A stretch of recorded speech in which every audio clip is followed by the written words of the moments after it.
सब लोग? उम्मीद करता हूँ आप सब लोग ठीक ठाक होंगे और खैरियत से होंगे। तो जो आज की वीडियो में मैं आप लोगों को बताने जा रहा हूँ, ये देखें, हम 2 बकरियाँ हैं और ये मैंने अपनी छत पर कुछ जो है मुर्गे वगैरह रखे हुए हैं। और ये जो सारा हमारा जो है हमने गांव में कुछ अपनी मूंगफलियाँ वगैरह लगाई थी, तो उसका ये जो सारा पीछे घास लेफ़्ट ओवर बच जाता है, ये बकरियों के लिए सुपर फूड है।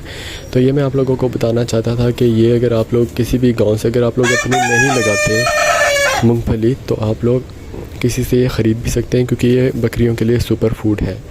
और अभी आप लोग ये देख सकते हैं मेरी 2 बकरियां, और ये हैं जी मेरे मुर्गे हैं।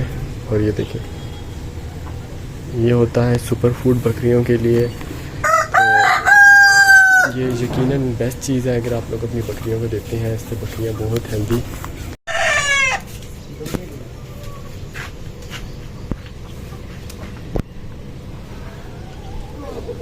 आपने कोई मूंगफली नहीं लगाई?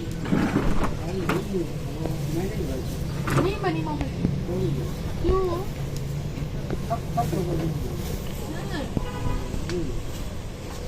मसला क्या हुआ?